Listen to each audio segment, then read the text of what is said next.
Okay, we want to welcome Coach Matt Painter, Braden Smith, and Trey Kaufman-Renn. Again, the order is going to be Coach will do an opening statement, and then we're going to stick with the players, let them get dismissed, and come back to Coach. So, Coach, if you'll go ahead and make an opening statement, we'll get moving. Yeah, I thought, the difference for us, obviously they're the best offensive rebounding team in the country. They got 14 offensive rebounds. They average 16. We had to offset some of that by getting more offensive rebounds ourselves, but then not turning the basketball over. We have the capabilities to take care of the basketball. We did it. And I thought that was the difference, just the possessions there in the game. It's been, for us, like sometimes our ability to shoot and play make and can save us in a game. And tonight, the shots didn't go down, so 2 of those threes were at the end of the game. So you really, you can count them, but it's a little bit different when you hit, shots in the middle of the game that are making a difference, either creating a lead or cutting into a lead. So I think it's, just important for us that we gotta do a better job of taking care of the ball. We gotta do a better job of being efficient. We had too many possessions where we end up with whoever had the ball. Now it's just got to take a Hail Mary. We probably had like 5 or 6 possessions like that, and we just need those possessions back. And with that said, I think you got to give a lot of credit to Texas A&M because they're a tough, hard-nosed, physical team, and they play a little bit differently than some of the teams we've played from their league, but there's still a lot of similarities there. We've beaten Alabama, we've beaten Ole Miss in their league. We still have to play Auburn, but I just thought they were the tougher team today. Obviously, we were fortunate enough to force them into 18 turnovers, and so with that, I think that's a bright spot for us. But we just have to be better on the glass, and then we got to be better from an efficiency standpoint in taking care of the ball. Nathan. For both, Nathan Baird, Indy Star, for both Braden and Trey, today and some of the problems with the turnovers he's talking about, did they feel at all reminiscent of what happened against Marquette, what happened against Penn State? And do you have a grasp on what needs to be better to get out of those situations? Yeah, I think personally, I think mine are just mental errors by me. I think I got to do a better job and take care of the ball because that is my job. And I think a couple of the other ones I thought it was the same. I thought just us not being connected and not staying focused on that end and just was careless with it. And they took advantage of it and forced us into some of that. Yeah, same with what he said. Trey, it seemed like the same came from the Journal and Courier. Trey, it seemed like you struggled to get the ball into the paint. What did they do? Was it physicality? Was it just the length that kind of took away those passing lanes? And I guess Braden, you can kind of touch on that a little bit too. I think it's just their defensive coverage. They double from the baseline, and then their guards try to front as much as possible. And so they just put a big emphasis on not letting me get the ball. Just threw a lot of guys at me, but we gotta figure out how to deal with that. So Yeah, I just felt if we got spread out and we were moving and not standing stagnant on offense, I felt like we did a good job of getting in the paint, and I felt like it was more open for me to create or for TK or whatever. So I thought if we did that, we would be more successful, and we didn't do that. Brian Huber from goldblock.com. Braden, it was kind of transition that sort of carried in the first half. The same opportunities didn't seem to be there in the second half. Was that the types of turnovers they were committing, and were they just doing a better job taking care of the ball or getting back? Yeah, I think just when we push in transition, they got to find a man, and they're all going to the rim, and I was able to find some open spots and knock down some shots. And second half, some shots didn't fall and that I normally would make. It's just part of the game. Anything else for the players? Okay, we'll go ahead and dismiss them. Thank you very much. Questions for Coach? Casey Bartley, Boiler Up Love Rivals. Matt, in the first half, they shoot 55%. Second half, almost 20% worse. Is that just some results, or was there a little better defense in the second half?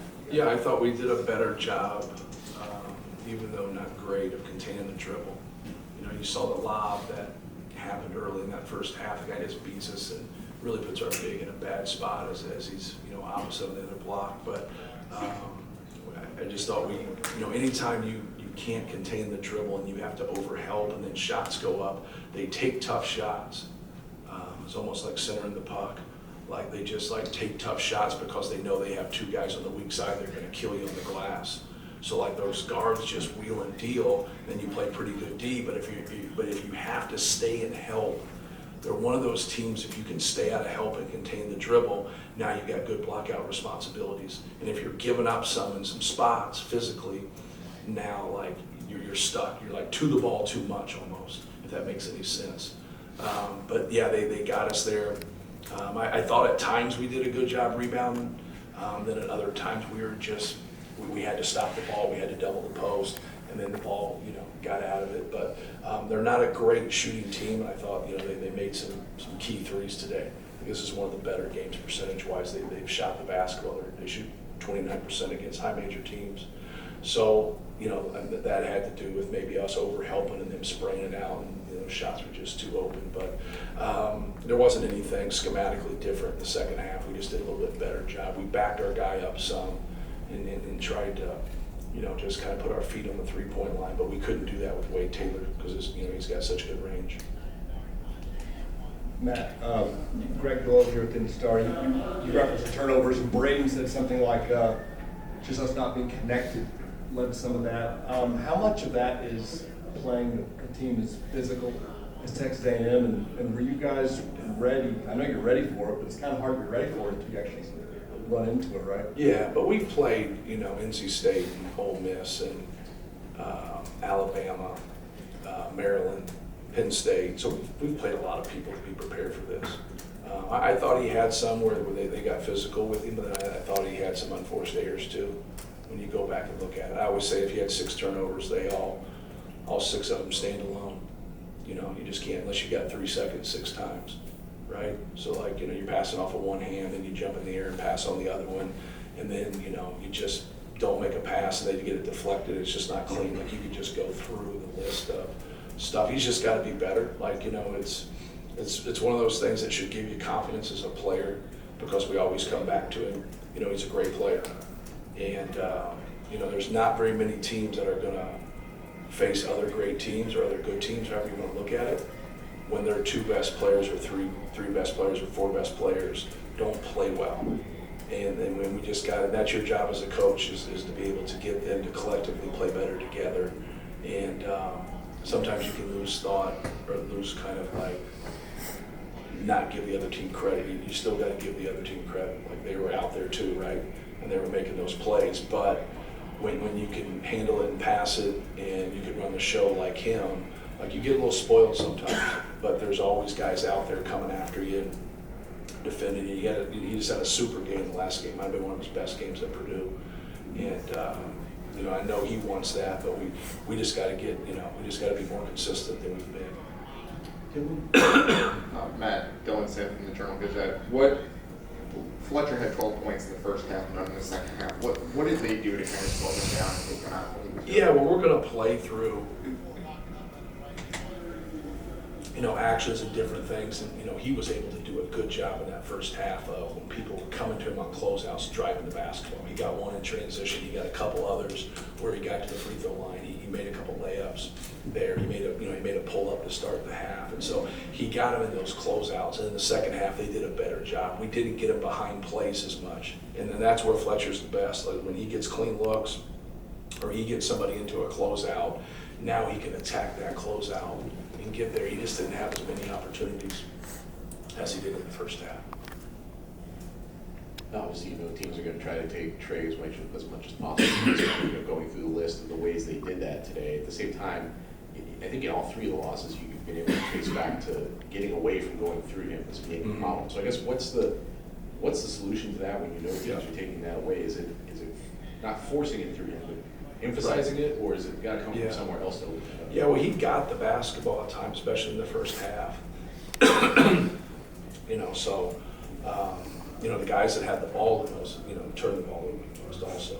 And you're going to have more volume there, and you're going to probably have more turnovers there. But I thought they did a good job of knocking him out, and he's got to do a better job of being a receiver, and our guys have to do a better job of seeing him when he's open. And so you go back in the film, sometimes you get stuck as a coach watching the ball during the game. so you don't see the post up and how they were, but they're just a full front team. So whether that's, they're 5, will play regular post defense. But everybody else, if we get the switch that we want, now you got to be able to post up that guard. What they do differently is they hold their low man. So they knock it out in the front, and they don't let you throw it over the top because they have a low man. And that's why you see when the ball moves quick, now you can get them into those closeouts. Now you can get that shot, you can get that drive. And that's what they want. I call it cover 2 like in football. So you got that outside guy covering 2, and if you force him to cover 2 with quick ball movement or action or a skip, now they're behind the play. That's why you see those 1 more passes and things of that nature. But no, it's a combination. It's a combination of the our guys who have the basketball recognizing when he's open, and then him being a better receiver. Yeah, Craig Bowers, Brothers in the stands. CJ Cox has gotten a little bit more run in at least 2 out of the last 3 games, and had 12 and 10 in 2 of those games. I guess, what are you seeing out of CJ that's earning in those minutes in specific matchups? Yeah, just trying to get guys out there that know what they're doing and can make shots. And just being a solid defensive player, being able to play without turning the basketball over. He can make shots. I thought he passed on a couple things tonight that he should have taken. He had the one where he tried to pass. He should have just shot a pull up. He turned it over in the first half. I think that's his only turnover. They might not have given him again. I think it's 2. So, yeah, but that's just we're really searching. To get that consistency. So when the guys can make a couple shots, and then he does a pretty good job guarding the basketball. He's got to keep working. He's got to keep working on keeping the ball in front of him. But all of our guards are that way. We've got to do a better job of keeping the ball in front of us because we're good in help. But if you shoot it out of the help, that's where we get in trouble right there. But no, I thought he had a good game. The last game, I thought he's done some good things. It's just really hard. It's a crowded backcourt there, so it's hard to give everybody minutes. But he's done a good job. Okay, the last 2 questions for Coach. Ian Curtis with the Battalion. Coach, this is an A&M team that prides itself on its intensity, its hustle, needing offensive rebounding, down to loose balls.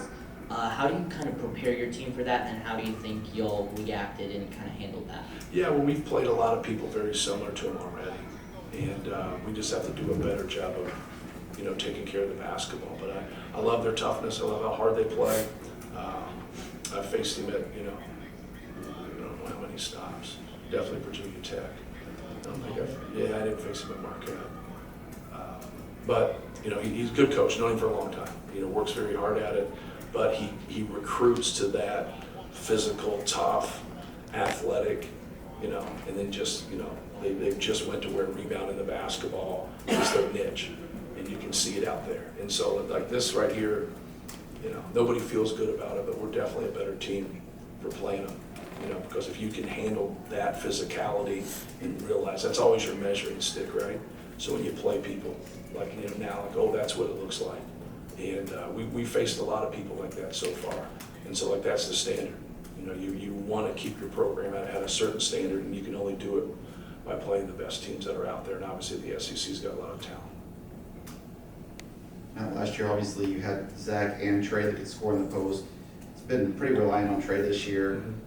How much of a concern is that, the offensive production from the post players that you have coming off your bench? Yeah, I think the concern for us in this game is getting him the ball, right? We didn't do a great job of getting him the ball, or he didn't do a great job of being a receiver, probably a little bit of both. So, you just go back to the drawing board. We've had it before, like whether it's Carl Landry or Jawan Johnson, like we've had one really good big, and then the next guys are more guys that are, defenders or rebounders or however you want to categorize them. So that's not my concern as much as it is the efficiency of how we play. We got to be more efficient in what we do. We got to be able to pass and catch the basketball and play the game and get quality shots. And there's another team out there, and you got to give them credit. But we just had too many possessions where we didn't get quality shots. And whenever you get quality shots, you got a chance to rebound it. But even besides that, even if you don't rebound it and you don't score, you're going to set your defense.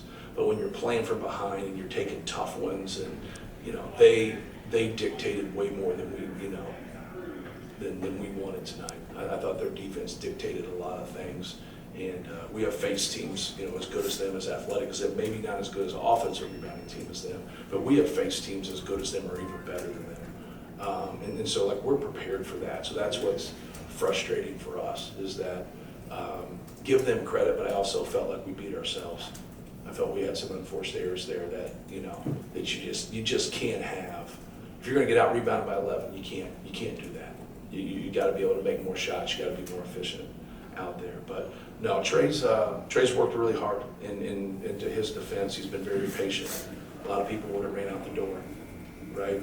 And he hasn't done that. He has stayed and he has worked. And today wasn't his best day, but it wasn't my best day either. It wasn't our team's best day. And we got to stay with it. And I think that's I never had it as a player, but when you got guys like that, we're not going anywhere. Like we're going back to him, and we're just going to keep working. And I know that builds confidence in a player when you put yourself in that position. Coach, thank you very much. Thank you. Good seeing you. Good seeing you.